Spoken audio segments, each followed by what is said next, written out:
my favorite day. So everyone has their favorite day, and so I have also my favorite day. So it was when I was in 10th class and I was selected. I was a junior teammate in my team. So I was selected in state level championship for a football tournament, and there I was selected.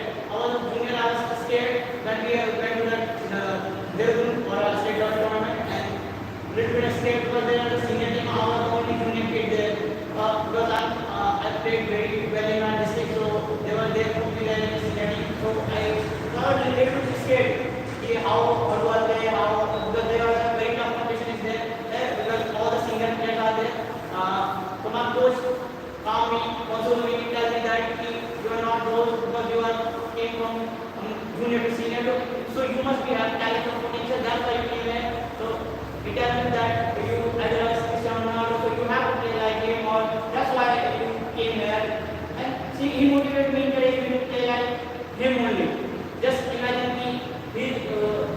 you are playing against him, or you have to impress him, play like him. So I play like him, or we started playing well first match, second match, third match. We keep doing that, and it is a two-week tournament, and we eventually went to the semi-final. In semi-final also, we performed well, but eventually in the finals, we couldn't able to win that trophy. But we lost that 1-0. But I was not that happy because, but still, I was choosing best player of the tournament in that tournament because I was the younger kid of that tournament. That's why they choose me for the best player and signing player too. And that moment is really proud of me because my name is also came in newspaper also, and my father is also there, also in a home that time, and he tell that his mom kid who went with them and they state level and also in state level he is getting a best player of the tournament and signing player also. So it was quite, and everyone in the senior team also the players tell me that he is giving my nickname to A07. A07 is everyone knows CR7. You must know. So they calling me, and that was my favorite. That was my favorite day, and I think everyone should have feel that moment, and it was like very much proud moment to them, and you must enjoy them. You must feel that moment. Thank you.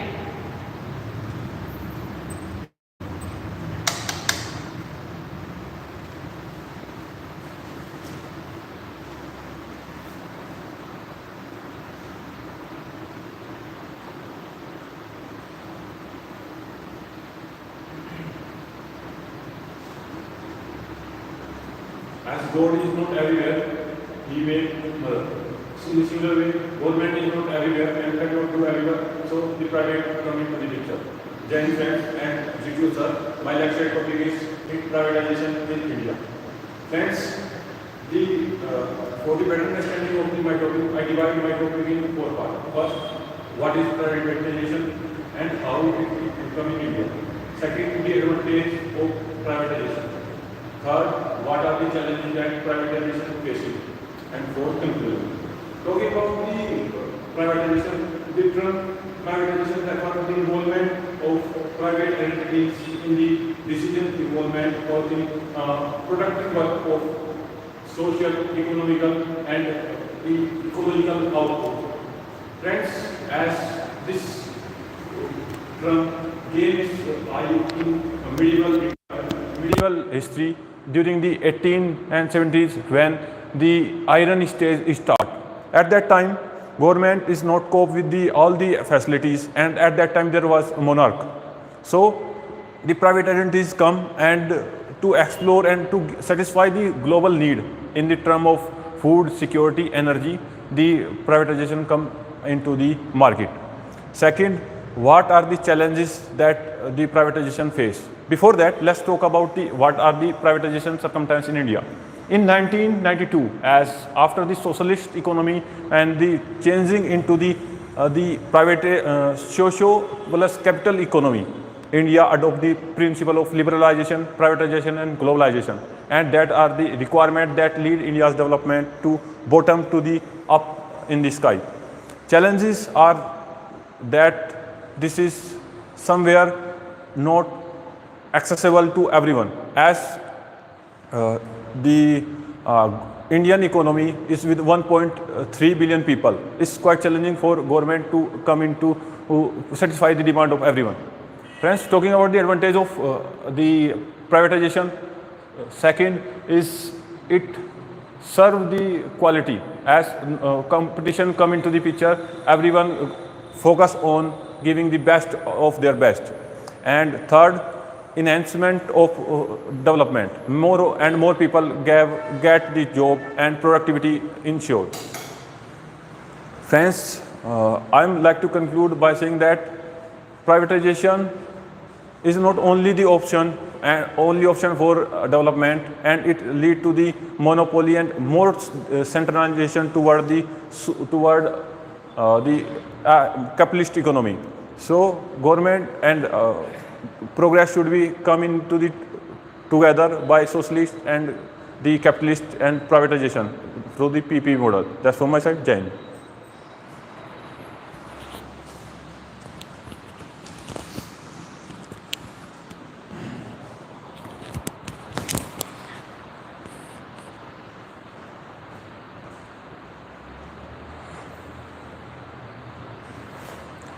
Jai Hind everyone. Today I am going to deliver a lecture on the topic brain drain. Brain drain is when the immigration or outflow of highly skilled people from a less developed or developing country to a developed nation is called a brain drain. Gentlemen, this brain drain leads to various this brain drain leads to unskillful people in the country. Gentlemen, we have seen in the especially country India how people as per the MEA in the 2021 1 lakh 11,000 people have gone for the other countries in order to get better opportunities. So now question comes, why this brain drain occurs? In order to get better opportunities, a better lifestyle in a developed nations, this brain drain occurs. Apart from that, they are getting better higher education over there. Like there are many courses in our country India which are not available for the people to pursue. So in order to pursue those courses, people go to pursue brain drain. Gentlemen, let's talk about what are the steps taken by government in order to stop this brain drain. This Ramanujan fellowship program is one of the major steps taken by the government in order to reduce this brain drain. Gentlemen, this reverse brain drain is something which can reduce the impact of brain drain in a country. What is this reverse brain drain? When a people from a developed nation came back to their own country which is less developed, this is called reverse brain drain, and they come again to come with a different startup, different mindset in order to help for the development of their country. Gentlemen, in our country India, if we compare, like 0.7% of GDP is to be promoted for the educational sector, which is very less. Even if we compare, we are having 1440% per one doctor, which is a very less in a number.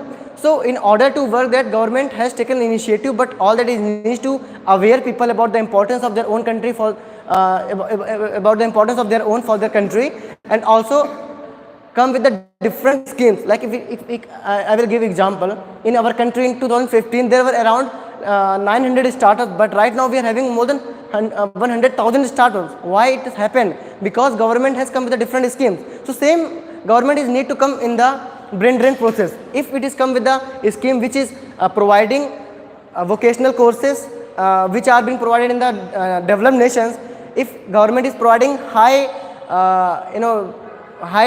skills, and it is providing different programs in order to aware people about the importance of this about the importance of their skills for the development of the nation, it would be very helpful for the people. Gentlemen, today it's a high time for us to help our country in the development of it. Thank you.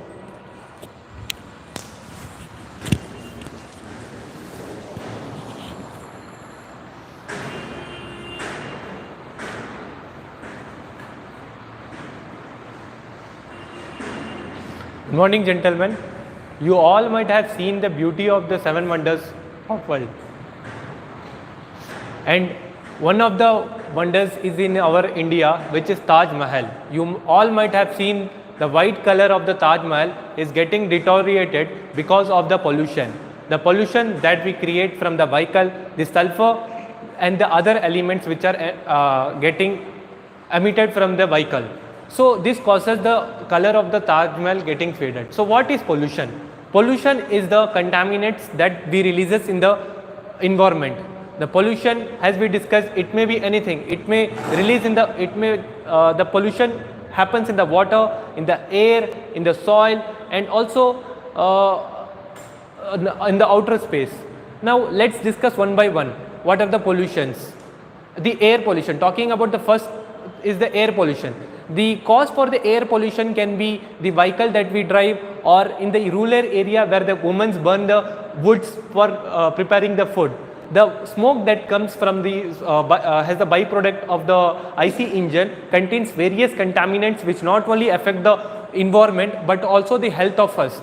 Because we are in the recent study of the UN, it has been found that almost 20 million cases are coming up every year because of the pollution. And when we are talking about the pollution which comes from the rural area, when the women burn the woods, see, the woods is not a clean fuel.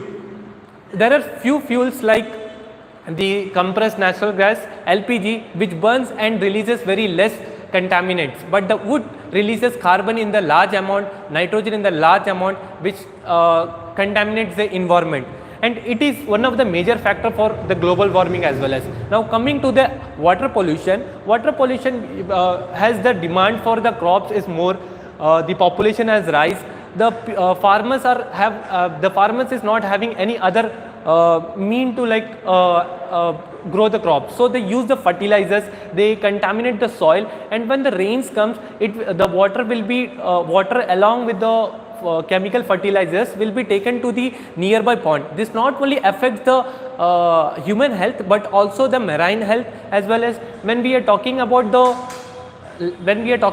various, as we have discussed about two of the pollution, it is very important that we have to take care of our environment. It is all on us that what lifestyle we choose. And when we are talking about the large population, as an individual human being, we have to take step towards this pollution. Now at last, I would like to say government is taking various steps to reduce the pollution, but it is in our hand to take the step by ourselves and reduce the pollution. Thank you.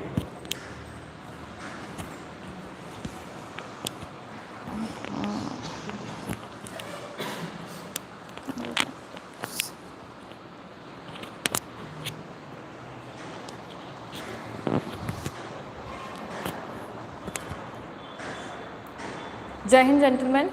I ask you a question, what comes to your mind? What is above the law? I think you are guessing right. It's a Constitution of India that holds the sovereignty, integrity and all the rights of the nation. So the Constitution of India was adopted in 26 January 1950, and the Constitution of India holds importance as it guarantees us fundamental rights. It lays down before the state legislature and parliament about the principles that should be kept in mind while forming any law or any policies. The Constitution of India were not just framed by only a group of people. It was discussed, seeing various constitutions across the world over. As we can see that the DPSP came from Irish constitution, and the fundamental rights have been inspired from the American Constitution, and so on and so forth. The Constitution of India holds importance in present times, because we see the country as diverse as India has various challenges in terms of religious unity, and there are various things that for example the challenges like one religion tends to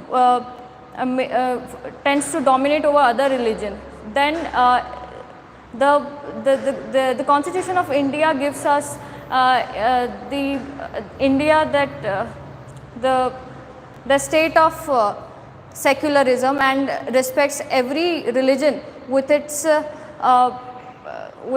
full dignity. And coming on to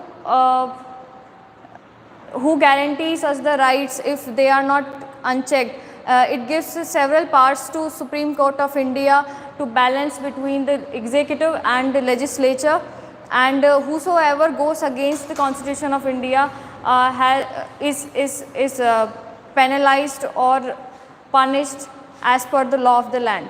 So at last I would like to say that no matter what happens, we should keep faith in the nation, as the Constitution of India holds the sovereignty, and it has its importance. Thank you and have a nice day. Oh my God.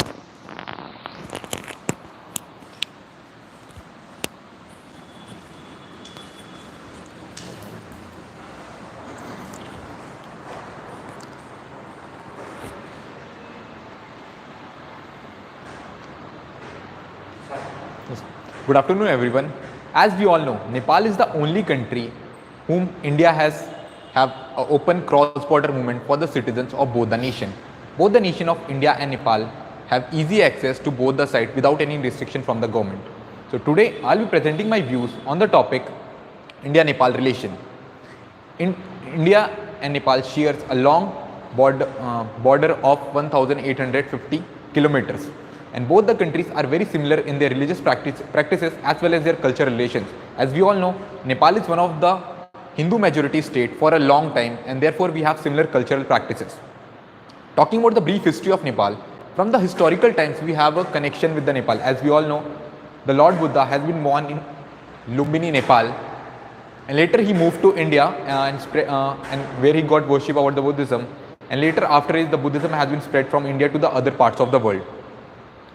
Coming to the challenges, as we all know, due to the cross-border movement, and there are some of the areas where India and Nepal is having challenges. If you talk about like the Kalapani river, which is like a river used to divide the territories of India and Nepal. The eastern side is of Nepal on the river, and the western side is of Indian territory. However, the Nepal country is claiming that Indian government has encroached some of their territory over this region, and which is one of the major reason of the dispute. And the another dispute is the Limpu Lake Pass, where the Indian government has built a 80-meter link road connecting to the Kailash Mansarovar, which is help for the pilgrims of the Indian people as it reduced their travel time to Kailash Mansarovar. It is one of another reason as Nepal government claimed that India has encroached their 17-kilometer territory. Coming to the economic cooperation, India every year export around $8 billion of goods to the Nepal. However, they only import just 40 million of trades and goods from Nepal to India. And we have also other cooperation, like in the defense cooperation, India is continuously aiding Nepal in their modernization of police forces. Talking about the defense cooperation India and Nepal have, it's like the Gorkha regiment is recruiting Nepalese people from the hilly districts of Nepal, and more than 4,000 Nepalis have been recruited under the Gorkha regiment. And also the Indian government is providing them all the facilities which they provide to the Indian soldiers.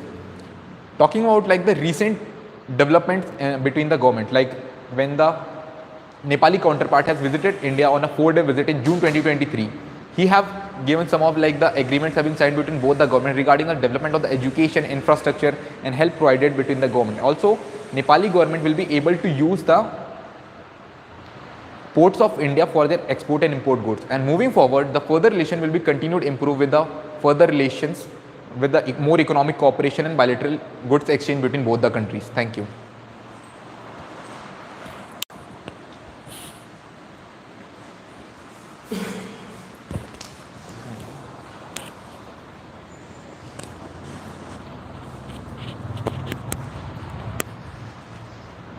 A family is like a flower bouquet. Everyone has a different shape, but coming together, they give an amazing fragrance. Jai Hind everyone, today I am going to speak on joint family versus nuclear family. And let me tell you about my childhood story. As when in my childhood we used to be a joint family, when we share love with each other and also share various opinion on various motives. But now I'm talking about the introduction part, what is joint family and what is nuclear family. Basically in joint family there used to be your lots of people, like your parents, grandparents, your offsprings, your mother and parents. But if we compare with the nuclear family, you would have only 4 people, like your mother, father, you and your younger ones.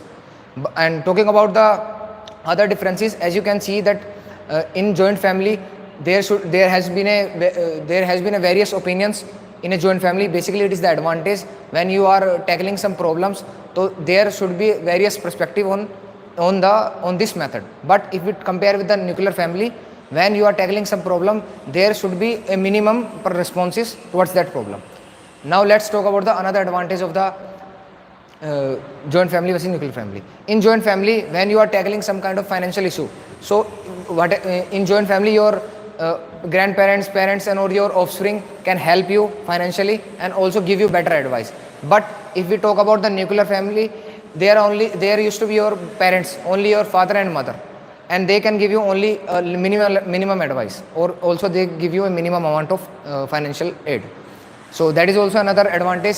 Now talking about my third advantage is that you can see that when you are searching for your goal, so if you were to be in a nuclear family, but you would see that your father will only give you a minimum suggestion and you would not get help from others, because in the joint family you would have to get only minimum information and also get minimum financial help. But if we talk about the joint family, you can discuss every person each in their free time. Like if you can discuss about your goal from the grandparents, they can give you better advice of and also you can talk to your cousin, because they are also around of your age, they can give you better advice. But in the cases of joint family, you are not able to that much cooperative when you are in a joint family. Now talking about my conclusion part, I would say that if you make a balance between both these things, it would be better that if you were in a joint family, you should be cooperative with your cousins too, because and I would love to prefer that joint family is a good thing, because you can get various advice and you can be more financially free, and also you can get many perspective from your parents, grandparents. Thank you.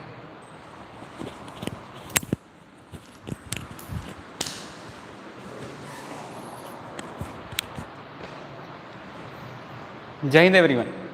Recently we heard a news when we all felt proud. The news of the youngest president of India get appointed. It was a woman, the second woman after the first, that Pratibha Patil. We got the news that a Santhali group, the tribal group president, get appointed in the post of a president, and it was a mesmerizing moment for all of our Indians that we are recognizing our tribal community and giving them importance and understanding the importance. Yes, today I am here to talk about that what is the role of the president in India. We have heard that the prime minister is the biggest leader of our country. So what does the president do? Let's discuss about this. Let's understand the role of president in India. While the constitution makers are making our constitution, they know that one thing they are knowing, that absolute powers corrupts absolutely. So the all power should not be given to the one person. So it is the duty. So that's why the power has been divided into 3 parts: legislative, executive and judiciary. So the role of the president is to keep all of them together and unite. So as Dr. Bhimrao Ambedkar said, that the post of the president in India is similar like the king of the UK. It is just a symbol. It is not executive, but it is as a symbol. It will unite the country all over the world at that particular thing. So let's talk about the important work that what president do in our country. So if we talk about the legislative powers, if in the legislative power we going to tell about the parliamentary power, what we going to do in the parliaments. He will not sit in the parliament, but he will be the head of the parliament. He will call about the joint session of the parliament. Until he will not pass signature of any type of bill, it will not become an act, and all the work will be done in the name of the president only of India. Then comes the judiciary powers. What he can do in the judiciary power, he will appoint the CJI of India, Chief Justice of India, and the most important thing, that if one person is got that particular thing, that last sentence to death in any offense, then he can go for the presidential pardon thing.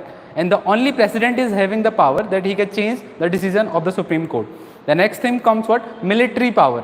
As we all know, he is the head of our all three powers, that Air Force, Navy and our army. The president will be heading all the three powers. He can begin the war and he can end the war. Of course not, he will not start a war without the consultation of the parliament. After the consultation with our parliament, he will decide that particular thing. And at last, what he will do in the executive power, in the executive powers, all the works will be done in the name of him only. Then he will be working as unite as a country. So these things are doing by the president of our India. He is playing a great role in uniting the all three organs of our country. Thanks a lot.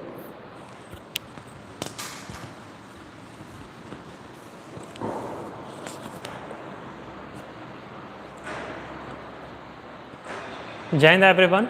My lecturate topic is criminalization of politics. So what does criminalization of politics means? Criminalization of politics means the involvement of criminals in political parties as the member of parliament of at the central level and at the state legislature. So what are the reasons that involve the criminalization of politics? One of the biggest reason for the involvement of criminalization of politics is muscle and money power. We have seen that sometimes most of the powerful people create them, else they will be threatening them and their family members. So that is one of the main reason. Another reason is of bluffing them, that they make them faith believe of fulfilling their dreams and their opportunities. They take the advantage of the weaker section of the society, of the people who are, and try to exploit them. Once they gain the confidence of the people, they get into the power, then they become selfish and have their self-interest and does not work for them. Also, talking about our Indian constitution, so the method of removal of any politician is not just easy, because we are electing the people in the parliament, and the members of the parliament elect the cabinet secretariat and the prime minister of India. So just removing the upper head, there is a block of chain, and the term of any of the member of the parliament is of 5 years. So it involves a lot of efforts. So at ground level, the person who is voting or indirectly electing is unable to do anything. Now, what are the effects of criminalization of politics? The biggest effect of criminalization of politics is that it creates disharmony in our society, and it breaks the good governance rule, because our freedom fighters fought for our country for the good governance, as we have seen that for several years we have been ruled by Britishers and moreover other foreign invaders. So now the same thing is repeating, and for this effect there has been Supreme Court judgment in 2021 for the criminalization of politics, that their records should be checked and there will be a punishment for them. Thank you.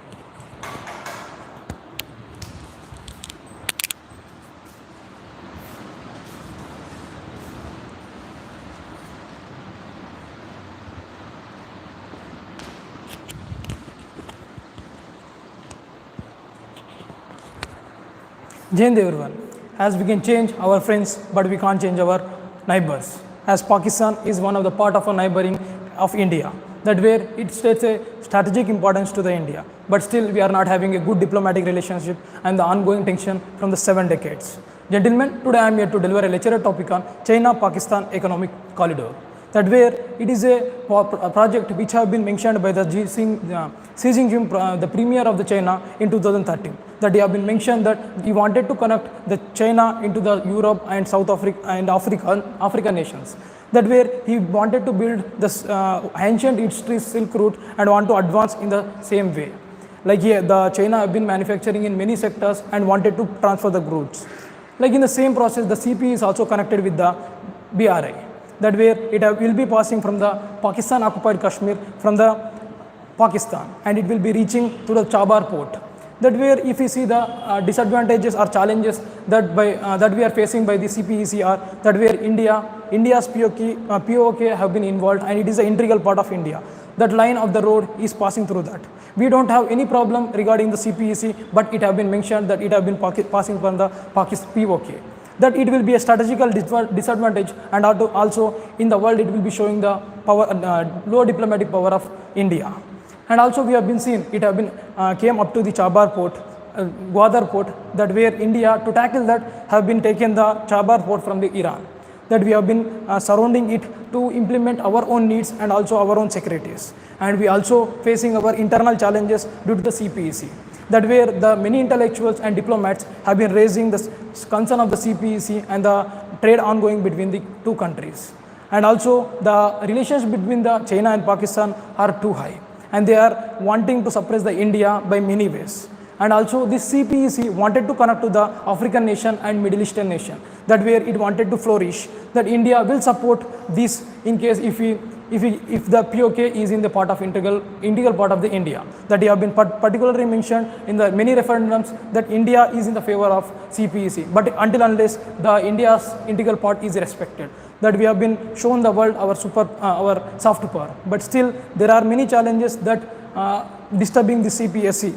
And also we have been seeing that the recent development of the CPEC, that where Pakistan was trying to construct it, but despite they are having an internal dispute and internal challenges in the government, like Imran Khan fall, the project is being laying down, and many Chinese players in the Pakistan were killed by the Balochistan region, as the Gwadar port have been in the Balochistan region, that where Taliban wanted to establish their own country by separating from them. And we, India, support this Taliban and also this Balochistan separation, but not officially, but whereas we can. And I would like to conclude that if the trade between any country wanted to reduce the poverty, ultimately we give the permission and we give the support.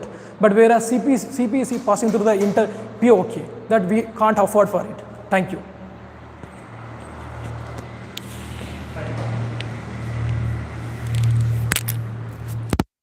Was good efforts by everyone, starting from chest number 1 till chest number 10. All participated very effectively. So I'll be telling you the marks right now.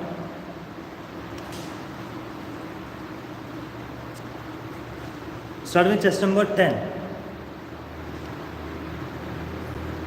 Your start was good. I gave you 1 mark for the start.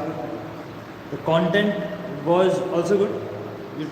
I gave you 1.5 mark for the content. Conclusion was not that effective. I gave you half mark for that. Body language was decent. 1.5 for that. Time management was also good. 1.5 for that. Overall, you are getting 6 marks. You are getting selected.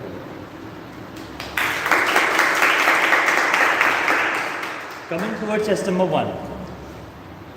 Chest number 1, 1 mark for the start, 1 for content, 1 for conclusion, 1 for body language.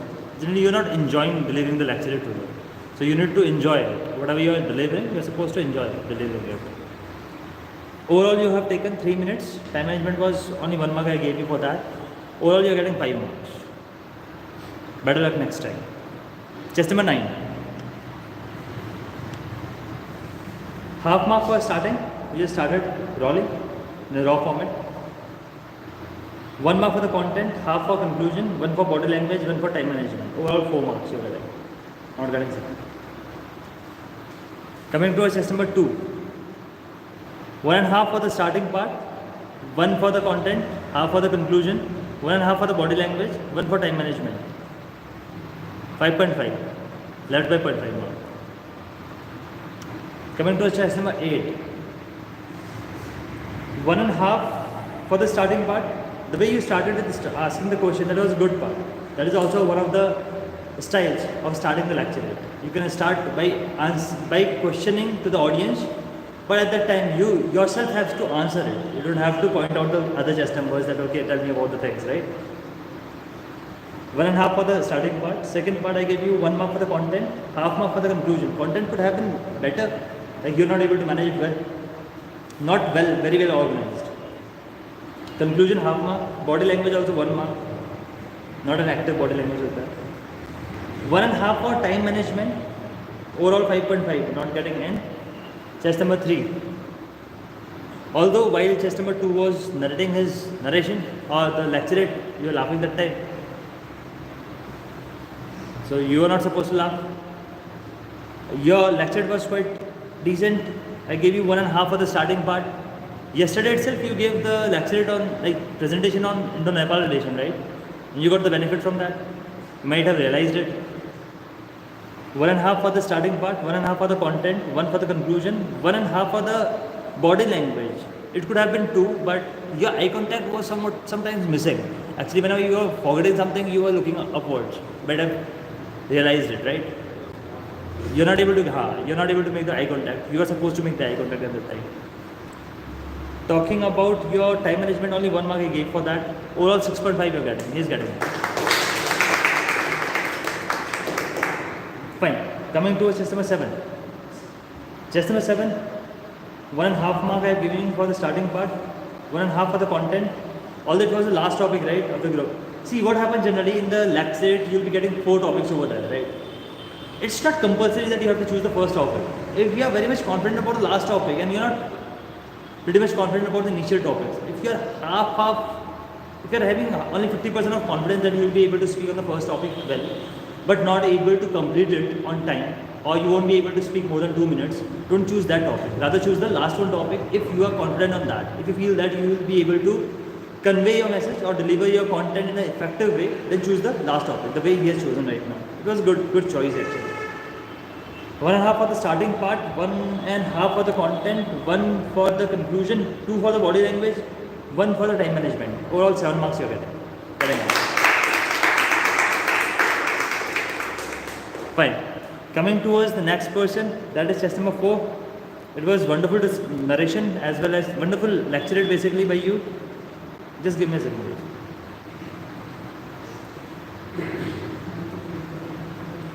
Fine. So your score is 2 in the first part. The way he introduced the lecturette was very nice. The introduction was very effective. Eye contact was good. Our content was full of content. Although I gave you only 1.5 mark for that. This is number 4, right? 2 marks for the starting, 1.5 for the content, 1.5 for the conclusion part. You concluded well. 2 for the body language, 1.5 for the time management. Overall, you are getting 8.5 marks, highest for the day.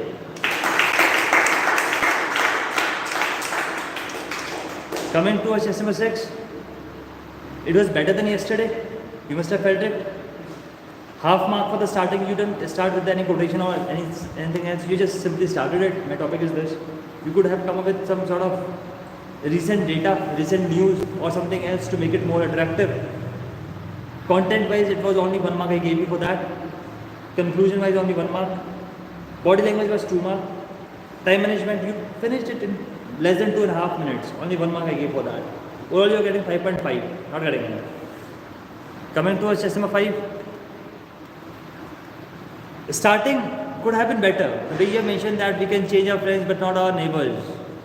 You could have started with the quotation said by our late Prime Minister, late Atal Bihari Vajpayee ji, that we can change our friends but not our neighbors, and it is very true. And Pakistan is one of the neighbors of India. Like the way you could have started to make it better. 1 mark for that thing, 1.5 for the content, half for the conclusion, 2 for the body language, 1.5 for the time management. Overall 7.5 you're getting.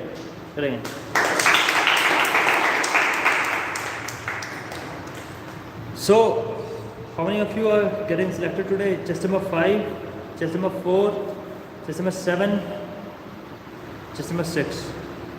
Nice? As well as chest number 3. Fine. Others also, I am expecting better result from tomorrow onwards. Chest number 3 also. Wait a second. Fine. All the very best, guys. Do well for the exams also. 1 second.